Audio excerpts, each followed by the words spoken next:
자, 스터디 모임 진행하도록 하겠습니다. 네, 오늘의 주제 관련된 그림인데요. 일단은 그 명품 매장처럼 보이죠? 명품 매장처럼 보이고, 이 한쪽에는 이제 수입차 모습도 보입니다. 그리고 여기는 이제 주식 투자로 수익을 낸 그런 그림을 묘사한 거죠. 자, 다음. 네, 오늘의 주제 타이틀 되겠습니다. 주식으로 번 돈 고가품 구매로. 자, 다음. 롯데백화점에 따르면 올해 1분기 전체 백화점의 명품 매출이 전년 동기 대비 30% 증가를 했다고 합니다. 2025년 1분기 명품 매출이 전년 동기 대비 5% 늘어났었는데 그것과 비교를 했을 때 큰 폭으로 매출이 늘어났다고 하네요. 명품 보석류 및 시계 카테고리의 1분기 매출 신장률이 55%에 이른다고 하고요. 신세계 백화점은 지난해 1분기 명품 카테고리 매출 신장률이 7.1% 수준에 그쳤는데 올해는 29.8%로 전년 대비 4배 이상 증가했다고 합니다. 같은 기간 럭셔리 주얼리 매출 신장률이 36.7%에서 55.6%로 럭셔리 워치는 33.1%에서 36.9%까지 뛰었다고 하네요. 자, 다음. 경기 화성시 롯데백화점 동탄점의 1분기 명품 매출이 1년 전보다 40% 증가를 했다고 하고요. 경기 성남시 현대백화점 판교점은 이달 1일부터 20일까지 명품 매출이 전년 동기 대비 43% 증가했다고 합니다. 경기 용인시 신세계백화점 사우스시티점은 이달 들어서 25일까지 럭셔리 주얼리 매출이 1년 전보다 200%, 럭셔리 시계 매출은 40% 급증을 했다고 하네요.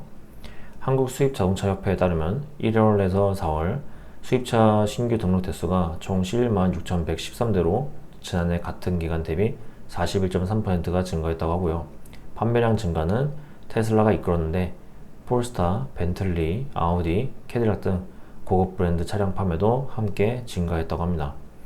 국가데이터처가 발표한 2026년 1분기 가계동향 조사 결과에 따르면 자동차 구입 지출이 1년 전보다 29.6% 급증을 했다고 하고요.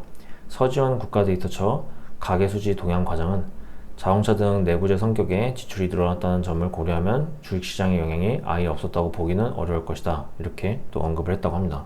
다음. 네, 이 자료는 롯데백화점 명품 및 럭셔리 보석류와 시계 매출 증가율이 나온 자료인데요. 2025년 1분기에서 이제 2026년 1분기로 증가를 했다는 각각 럭셔리 보석류와 시계 그리고 명품이 증가를 했다라는 것을 알 수가 있는 거죠. 자, 다음. 네, 이 자료는 월별 수입차 판매 현황이 나온 자료인데요. 2026년 1월부터 4월까지 지속적으로 증가를 해왔다. 역시 아실 수 있겠습니다. 자, 다음. 성남시 분당구에서는 지난해 이 기간 동안 수입차 1,355대가 팔렸고 올해는 1,837대가 팔렸다고 합니다. 용인시 수지구는 올해 이제 1,100대가 팔렸고 지난해 대비 4.7% 판매량이 늘었다고 하네요. 용인시 기흥구 경기 이천시 판매량도 큰 폭으로 증가를 했다고 합니다. 한국은행이 발표한 주식 자산효과 평가 보고서에 따르면 주가 1만원 상승 시 130원이 이제 소비 지원으로 활용이 되는 것으로 나타났다고 하고요. 2023년까지 연평균 20조원 수준이던 주식 자본이득이 지난해에는 과거 평균의 22배에 달하는 429조원으로 나타났다고 합니다. 청년층 및 저소득층의 경우 상대적으로 자산 효과가 크게 나타난다. 이들을 중심으로 상대적으로 억눌려 있던 소비를 늘릴 것으로 보인다. 이렇게 또 분석을 했다고 합니다. 롯데백화점은 동탄점에 소믈리에 와인 클래스를 열었고 현대백화점 판교점은 루이비통 매장을 확장하고 명품 브랜드 매장을 추가로 열기 위한 계획을 또 갖고 있다. 이렇게 기사에서 언급이 되고 있어요. 자, 다음. 자, 이제 한국수입자동차협회 관련해서 이 자료를 좀 보도록 하겠습니다. 다음. 네, 한국수입자동차협회에서 가져온 데이터인데요. 앞에서 언급된 것처럼 이제 41.3%가 증가를 했다고 하죠. 총 11만 6,113대를 기록했다고 하고요. 자, 총 11만 6,113대를 기록을 했고 41.3%가 증가했다는 것을 알 수 있겠습니다. 그리고 앞에서 언급된 것처럼 이제 테슬라, 폴스타, 캐딜락, 벤틀리, 아우디 이렇게 차량들이 언급이 됐는데 40.5% 아우디는 증가를 했고요. 131.7% 벤틀리에게 증가를 했습니다. 그리고 캐딜락 29.5%, 폴스타 143.1%, 테슬라 445.2% 이렇게 증가했다는 것을 알 수가 있겠습니다. 다음, 자 이제 국가 데이터처 관련해서 자료를 보도록 할게요. 다음, 일단 이 자료는 인터넷에서 다운받아서 보실 수 있고요. 자 다음, 이제 이 자료 여기 나와 있는 부분인데요. 자동차 구입으로 29.6%가 증가를 했다는 거죠. 예, 앞에서 언급된 내용이 그대로 나와 있다는 것을 아실 수 있겠습니다. 자, 다음, 자 이제 서지원 국가데이터처 가계수지 동향 과장이 언급한 거 관련해서 자료를 보도록 할게요. 자, 다음, 일단 이 부분은 제가 그냥 읽도록 하겠습니다. 질문과 답변이 이제 이어지는 내용인데요. 그런데 불황형 소비라고 단정짓기에는 무리라는 것은 저도 동의를 하겠지만, 여기 보면 근로소득이 0.3% 증가를 했고 소비 지출은 5.3 이런 식으로 차이가 오히려 많이 나는데, 소득에 대한 증가보다는 확실히 지출에 대해서 조금 더 많은 이런 현상이 나타나고 있어서 임금은 안 늘어났는데, 사실 이렇게 보면 소비가 늘면서 저축 여력은 더 줄어드는 게 아닌가, 그런 생각이 좀 들고요.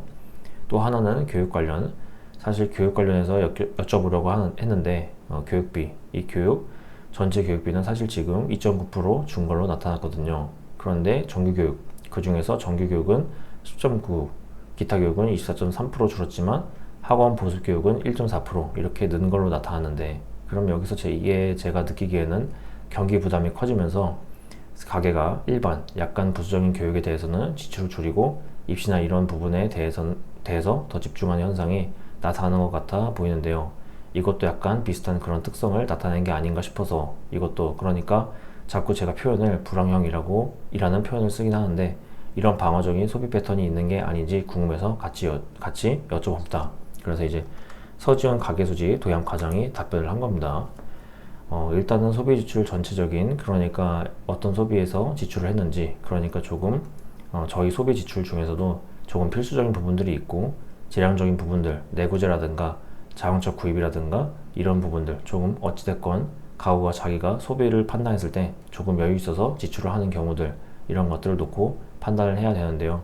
그런데 이번 분기 같은 경우는 일단 자동차 구입이 가장 많이 늘었거든요.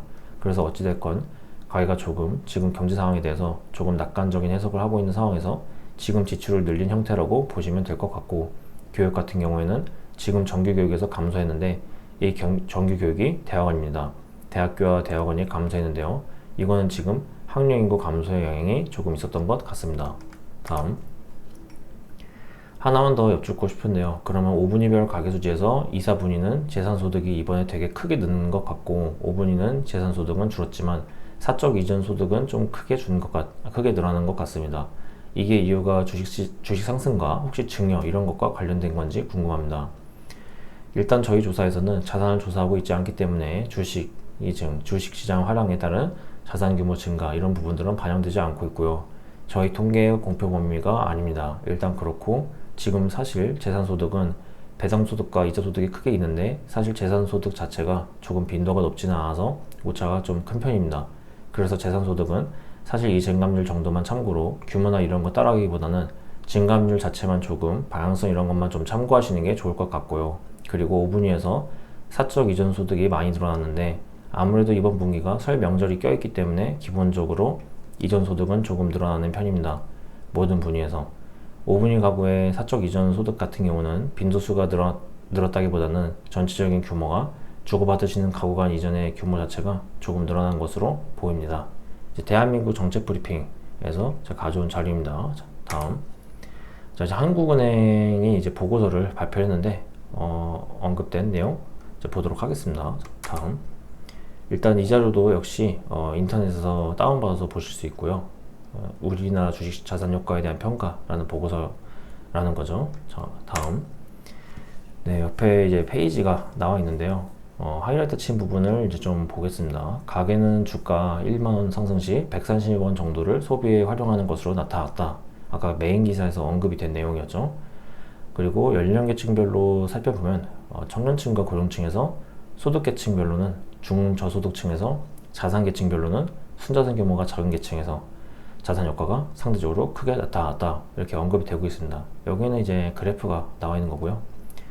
그리고 이는 저소득층과 청년, 고령층의 경우 현금 흐름이 제한적이고 차익 제약에 직면한 가구가 많아서 자본이득이 발생하면 상대적으로 많은 부분을 억눌려 있던 소비를 늘리는 데 사용하기 때문으로 판단된다 라고 분석을 했다고 합니다. 자, 다음. 자, 이제 2024년까지 연평균 20조 원 수준인데 지난해는 과거 평균의 22배에 달했다 관련해서 또 보도록 하겠습니다. 자, 다음. 네, 역시 마찬가지로 한국은행 보고서에서 제가 가져온 자료인데요. 여기 보시면은 이제 하이라이트 된 부분을 읽겠습니다. 2024년까지 연평균 20조 원 수준이던 주식 자본 이득이 지난해에는 과거 평균의 22배에 달하는 429조 원에 이르렀다. 이제 기사에서 언급된 내용이 그대로 나와 있다는 것을 아실 수 있겠습니다. 다음. 자, 이제 롯데백화점이 동탄점에 소믈리에 와인 클래스를 열었다고 하는데 관련된 자료 보도록 할게요. 자, 다음. 네, 일단 롯데문화센터에서 제가 가져온 자료이고요. 여기 보시면 동탄점 그리고 소믈리에 일단 이제 강의가 종료됐다고 하는데 관련된 내용 있다는 것을 아실 수 있겠습니다. 다음. 자, 그리고 이제 현대백화점 판교점이 루이비통 매장을 확장을 했다 관련해서 기사를 보도록 할게요. 다음. 현대백화점 판교점이 지난 27일 기준 연매출 2조 원을 넘어섰다고 하고요.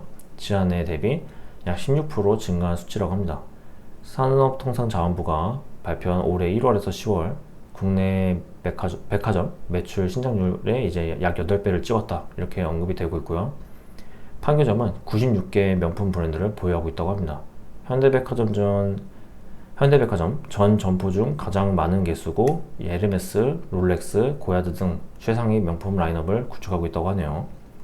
올해 판교점 럭셔리 워치 주얼리 부문 매출이 작년 대비 51.4% 증가를 했고 연간 3천만 원 이상 구매하는 VIP 고객 중 약 78%가 10km 이상 떨어진 곳에서 방문을 한다고 합니다. 내년 1월 루이비통 매장 확장 재단장을 이제 시작으로 최상위 VIP 전용 라운지를 신설할 것이다 라고 이제 기사에서 언급이 되고 있어요. 자, 다음. 네, 이상 이렇게 이번 시간에는 주식으로 번 돈을 거품을 사드리는 거 관련해서 신문기사 같이 보는 시간을 가져보았습니다. 그럼 저는 다음에 다른 주제로 스터디 모임 진행하도록 하겠습니다. 시청해주셔서 고생 많으셨습니다. 감사합니다.